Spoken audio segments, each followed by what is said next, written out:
ಸಂತ ಭಾನುದಾಸ ಕಥೆ. ಭಾನುದಾಸನು ಸೂರ್ಯನ ಅವತಾರನು. ಪೈಠಣದಲ್ಲಿ ಒಬ್ಬ ಸೂರ್ಯೋಪಾಸಕ ಬ್ರಾಹ್ಮಣಿದ್ದನು. ಅವನ ಹೊಟ್ಟೆಯಿಂದ ಇವನ ಜನ್ಮವಾಯಿತು. ಬಾಲ್ಯದಲ್ಲಿ ಉಪನಯನವಾಯಿತು. ಒಂದು ದಿನ ಇವನ ತಂದೆಯು ಇವನ ಮೇಲೆ ಬಹಳಷ್ಟು ಸಿಟ್ಟಾದನು. ಕೂಡಲೇ ಇವನು ಊರ ಹೊರಗೆ ಇದ್ದ ಸೂರ್ಯನಾರಾಯಣ ಮಂದಿರದಲ್ಲಿ ಹೋಗಿ ಕುಳಿತುಬಿಟ್ಟನು. ಅಲ್ಲಿಯೇ ಸೂರ್ಯೋಪಾಸನೆ ಮಾಡಿದನು. ಸೂರ್ಯನಾರಾಯಣನು ಪ್ರಸನ್ನನಾಗಿ ಅವನಿಗೆ ಹೊಟ್ಟೆ ತುಂಬ ಹಾಲು ಕುಡಿಸಿದನು. ಅವನಿಗೆ ಸರ್ವಕಾಲದಲ್ಲಿ ಪಾಂಡುರಂಗನ ಭಜನೆ ಮಾಡಲು ಹೇಳಿದನು.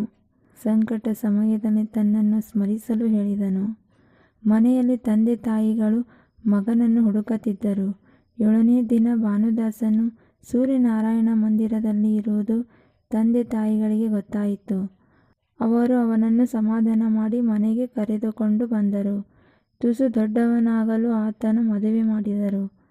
ಆತನ ತಂದೆ ತಾಯಿಗಳು ಮರಣ ಹೊಂದಿದರು. ಆದರೂ ಆತನ ಚಿತ್ತವು ಸಂಸಾರದ ಕಡೆಗೆ ಇರಲಿಲ್ಲ. ಮಕ್ಕಳು ಜನಿಸಿದರು. ಆದರೆ ಈತನು ಏನೂ ಉದ್ಯೋಗ ಮಾಡದಿದ್ದರಿಂದ ಉಪಜೀವನ ಸಾಗುವುದು ತುಂಬ ಕಷ್ಟವಾಯಿತು. ಆಗ ಆತನು ಜನರ ಆಗ್ರಹದ ಮೇರೆಗೆ ಅರಿವೆಯ ವ್ಯಾಪಾರವನ್ನು ಪ್ರಾರಂಭಿಸಿದನು. ಭಾನುದಾಸನು ಎಲ್ಲರಿಗೂ ಒಂದೇ ದರವನ್ನು ಹೇಳುತ್ತಿದ್ದನು. ತೀರಾ ಕಡಿಮೆ ಲಾಭದ ಮೇಲೆ ವ್ಯಾಪಾರ ಮಾಡುತ್ತಿದ್ದನು. ಇದರಿಂದ ಇವನ ಅಂಗಡಿಗೆ ಗಿರಾಕಿಗಳು ಬಹಳಷ್ಟು ಬರುತ್ತಿದ್ದವು. ಇತರ ವ್ಯಾಪಾರಿಗಳಿಗೆ ಧಕ್ಕೆ ತಗಲಿತ್ತು. ಇವರು ಇವನನ್ನು ಹೇಗಾದರೂ ಮಾಡಿ ನಾಶ ಮಾಡಬೇಕೆಂದು ಮಾತನಾಡುತ್ತಿದ್ದರು. ಒಂದು ದಿನ ಇತರ ವ್ಯಾಪಾರಿಗಳ ಜೊತೆಗೆ ಭಾನುದಾಸನು ಬೇರೆ ಊರಿಗೆ ವ್ಯಾಪಾರಕ್ಕೆ ಹೋದನು. ಅಸ್ತಮಾನವಾಗಲು ಸರ್ವ ಅಂಗಡಿಕಾರರು ಒಂದು ಗುಡಿಯಲ್ಲಿ ವಸತಿ ಮಾಡಿದರು.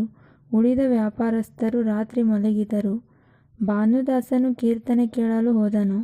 ಆಗ ಉಳಿದ ವ್ಯಾಪಾರಿಗಳು ಇದು ಒಳ್ಳೆಯ ಸಮಯ ಎಂದು ಭಾವಿಸಿ ಅವನ ಕುದುರೆಯನ್ನು ಬಿಚ್ಚಿಬಿಟ್ಟರು ಹಾಗೂ ಅವನ ಅರವಿಯ ಗಂಟನ್ನು ಒಂದು ತಗ್ಗಿನಲ್ಲಿ ಮುಚ್ಚಿಟ್ಟರು. ಬಂದು ಕೇಳಿದಾಗ ಕಳ್ಳರು ಕುದುರೆ ಸಹಿತ ಗಂಟನ್ನು ಒಯ್ದರೆಂದು ಹೇಳುವ ಸಿದ್ಧತೆಯಲ್ಲಿ ಮಲಗಿದರು. ಭಕ್ತರ ಸಂಕಟವನ್ನು ಪರಿಹರಿಸುವುದೇ ದೇವರ ಆದ್ಯ ಕರ್ತವ್ಯವಿರುವಾಗ ಆತನು ಸುಮ್ಮನೆ ಕೊಡುವನೇ? ಪಂಡರೀನಾಥನು ಬ್ರಾಹ್ಮಣನ ವೇಷದಿಂದ ಬಂದು ಭಾನುದಾಸನ ಕುದುರೆಯನ್ನು ಹಿಡಿದಿಟ್ಟನು. ಆ ವ್ಯಾಪಾರಿಗಳ ದುಷ್ಟಬುದ್ಧಿಯಿಂದ ಅವರ ಮೇಲೆ ಪಾಂಡುರಂಗನ ಅವಕೃಪೆಯಾಯಿತು. ಆ ರಾತ್ರಿ ನಿಜವಾಗಿ ಕಳ್ಳರ ಗುಂಪು ಬಂದು ಆ ವ್ಯಾಪಾರಿಗಳನ್ನು ಹೊಡೆದು ಅವರ ಗಂಟುಗಳನ್ನೆಲ್ಲ ಕದ್ದು ಒಯ್ದರು. ದೇವರು ಹೀಗೆ ಭಾನುದಾಸನ ಗಂಟಿನ ಸಂರಕ್ಷಣೆ ಮಾಡಿದನು. ಕೀರ್ತನೆ ಮುಗಿದ ಮೇಲೆ ಭಾನುದಾಸನು ಬಂದ ಕೂಡಲೇ ಪಂಡರೀನಾಥನು ಅವನ ಕುದುರೆಯನ್ನು ಅವನಿಗೆ ಕೊಟ್ಟು ತಾನು ಹೊರಟು ಹೋದನು. ಭಾನುದಾಸನು ಗುಡಿಗೆ ಬಂದ ಮೇಲೆ ಪಾಂಡುರಂಗನಿಗೆ ತನ್ನ ಕುದುರೆಯನ್ನು ರಕ್ಷಿಸಿದನೆಂದು ಗೊತ್ತಾಯಿತು. ಯಾವ ಉದ್ಯೋಗದಿಂದ ತನ್ನ ಸಲುವಾಗಿ ಈಶ್ವರನಿಗೆ ಶ್ರಮವಾಯಿತೋ ಆ ಉದ್ಯೋಗವನ್ನೇ ನಿಲ್ಲಿಸಬೇಕೆಂದು ನಿಶ್ಚಯಿಸಿದನು. ಆ ಅರಿವೆಯ ಗಂಟನ್ನು ಜನರಿಗೆ ಹಂಚಿಬಿಟ್ಟನು ಮತ್ತು ತಾನು ನಿರಂತರ ಭಜನೆ ಮಾಡುತ್ತಿದ್ದನು. ಆಷಾಢ ಹಾಗೂ ಕಾರ್ತಿಕ ಮಾಸಗಳಲ್ಲಿ ತಪ್ಪದೆ ಪಂಢರಪುರಕ್ಕೆ ಹೋಗುತ್ತಿದ್ದನು. ಪಂಢರಿಯಲ್ಲಿದ್ದು ಅಭಂಗ ರಚಿಸಿ ಕೀರ್ತನೆ ಮಾಡುತ್ತಾ ಅಂತ್ಯದವರೆಗೂ ಶ್ರೀ ಪಾಂಡುರಂಗನ ಪಾದ ಬಿಡದೆ ಅಲ್ಲಿಯೇ ಇದ್ದನು. ಸಂತ ಭಾನುದಾಸನೆಂದು ಎಲ್ಲರಿಂದ ಮನ್ನಣೆ ಪಡೆದು ಕಡೆಗೆ ವಿಠ್ಠಲನ ಚರಣದಲ್ಲಿ ಲೀನನಾದನು. ಶ್ರೀ ಕೃಷ್ಣಾರ್ಪಣಮಸ್ತು.